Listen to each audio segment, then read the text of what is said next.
chers amis, bonjour.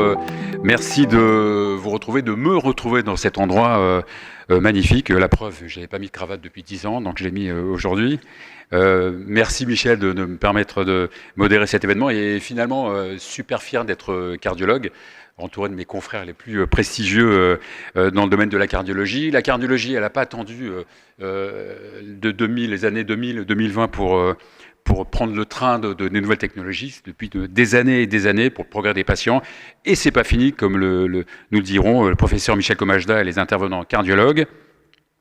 Alors aujourd'hui, c'est un rendez-vous original dans le sens où les intervenants ne seront pas que des médecins, mais des candides, d'ailleurs pas si éloignés de notre santé. Ça va être assez dur pour moi d'être le gardien du temps, vu la richesse des débats, mais il faudra absolument respecter le timing. On a loué la salle jusqu'à 11h30, donc on ne va pas faire plus. Je demanderai si on peut faire des mariages, des bar mitzvahs ou après. Voilà, je vais laisser la place à Michel Comajda, membre titulaire de l'Académie nationale de médecine et président de la Fondation Cœur et Recherche, pour lancer ce rendez-vous de cardiologie de demain.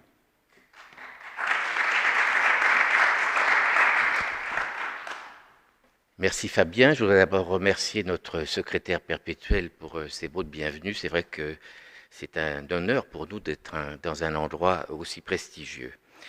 Alors, cette matinée est bienvenue à celles et à ceux qui nous regardent en online. On a voulu faire un peu le point sur où va notre discipline. Le secrétaire perpétuel a déjà abordé un des problèmes pour lesquels notre fondation existe, qui est le fait que le financement de la recherche biomédicale en général et cardiovasculaire en particulier n'est pas à la hauteur des enjeux de santé publique. Et la Fondation Cœur et Recherche est le bras armé de notre société savante, la Société française de cardiologie, et je salue le président actuel, son prédécesseur et son successeur qui nous ont fait l'amitié de venir ce matin. Nous sommes donc le bras armé de la Société française de cardiologie qui réunit tous les cardiologues français pour lever des fonds afin de subventionner les équipes biomédicales de notre pays. Et nous donnons des subventions d'un montant relativement important puisque chaque subvention est de l'ordre de 100 000 €. Alors, nous voulons, au cours de cette matinée, avoir des experts de très haut niveau, que je remercie d'avoir accepté de participer à cela. Mais comme le disait Fabien Guèze, nous avons demandé à des candides, donc des représentants de la société civile, des décideurs, de venir dialoguer avec ces experts pour que l'on puisse avoir, pour le grand public, des réponses aux questions qui ne manqueront pas de venir.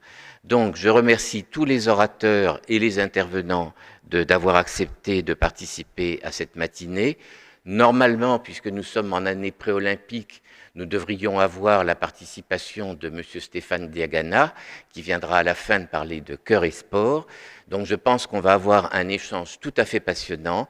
Je vous remercie du soutien que vous voudrez bien accorder à notre fondation, car nous avons besoin de vous tous, vous toutes et vous tous, pour nous aider à subventionner les équipes médicales, compte tenu de la carence des subventions qui vont à la recherche sur les maladies cardiovasculaires.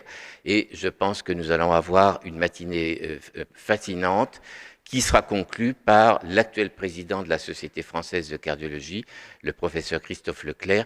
Et cette matinée, on m'a demandé de vous le rappeler, sera suivie d'un cocktail qui aura lieu dans la salle des bustes qui est juste derrière vous. Donc j'espère que vous allez vous instruire et pouvoir poser toutes les questions qui vous intéressent sur le futur de la cardiologie. Merci à toutes et à tous.